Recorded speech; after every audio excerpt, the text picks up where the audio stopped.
grateful to you for the opportunity you give me for intervening again. But dated the 24th of January in regard to the use of United Nations forces. And this is what is said. The use of military force. And there has been no suggestion this is going to be Boy Scouts or Red Cross, you see, or ladies of the Order of the Golden Cross or anything of that character. The use of military force by the United Nations, other than under Chapter 7 of the Charter, requires paragraph B. In paragraph A, which I don't want to labor the Council with, it definitely refers there should be no resulting from military action. The United Nations cannot condone a change of status juris resulting from the military action contrary to the provisions of the Charter. That is exactly what is being done. That is, Pakistan invaded by military action. They were not welcomed as liberators. They invaded the territory.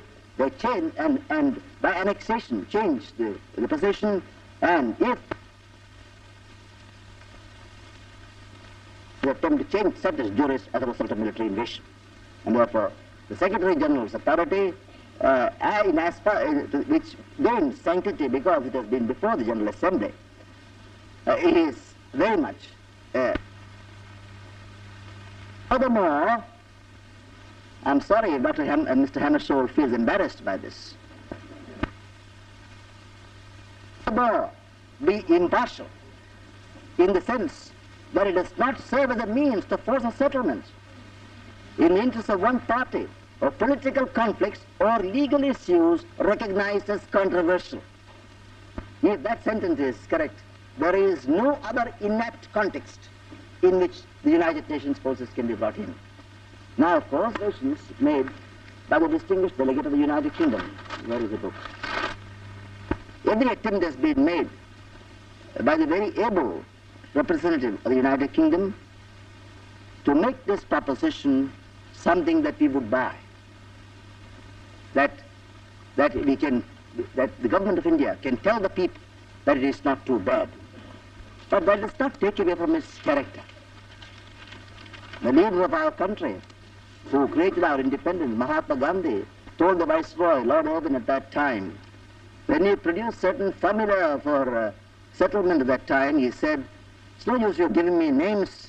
I must take it, I must weigh it, I must bite it, I must sound it, I must taste it and see what it is like. So we have masticated this during lunchtime. And I pay my very humble tribute, but a great one, to Sir P.S. Very difficult, unpalatable pill has been wrapped up, has been presented, wrapped up is the wrong word, I withdraw, has been presented to us in the most agreeable fashion. And there is no contrary to the Charter, contrary to the agreements, and contrary to the resolutions. Therefore, this is entirely erroneous, and we want to enter a caveat against this, that we do not accept the position stated by the United States that the ceasefire, in as far as it means part 1 of the agreement, is in effect. It is not in effect. On the contrary, it stands violated and continues what I said about the UN forces. We are facing in regard to the enormous quantity of war material that has gone in, and now on the admission of General Ayub, the supply of atomic tactical weapons in our area for a country that has pledged itself not to use its advanced atomic knowledge, considerably advanced of Pakistan or any Asiatic country for that reason, not for a war with the Security Council. And those who have the power to make peace or war gives to India for our act of self-abnegation, not to use atomic power for destructive purposes.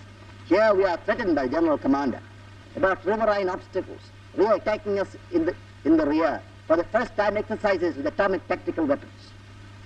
Now, not one of these, not a needle, is given by the United States with a view to attacking us.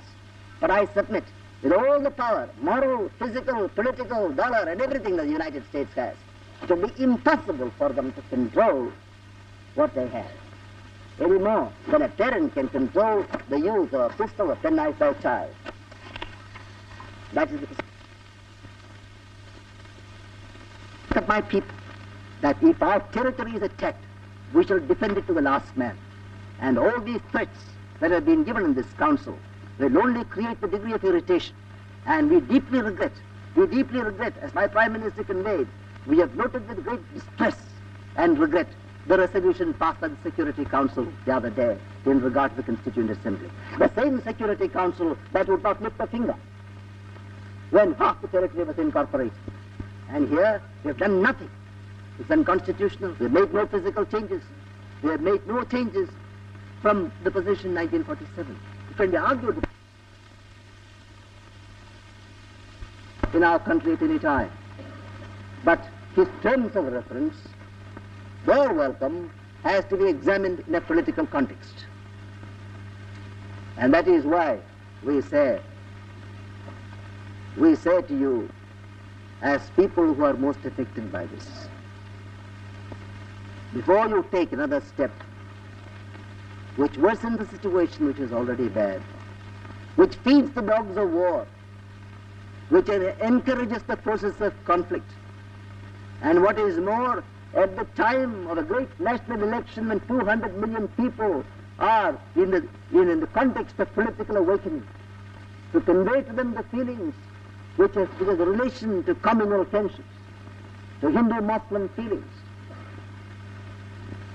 or the intervention of other peoples, or the past relations of Britain with India, or queries about the relations of other countries, with regard to the military alliances. All these things are great acts of danger. We have no right except to plead, because we are not members of this Council. We cannot give you counsel. You have asked us to express our opinions. And our opinion is that this is a step fraught with danger.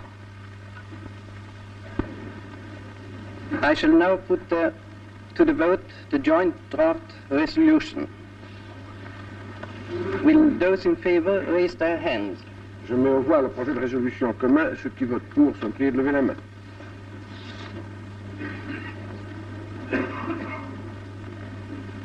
Against? Avis contraire? Abstentions? Abstention?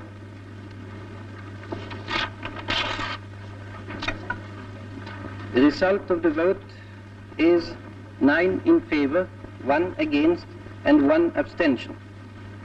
But in view of a negative vote by a permanent member, the draft resolution has not been adopted. The United States, together with the delegations of Australia and the United Kingdom, therefore submits a new resolution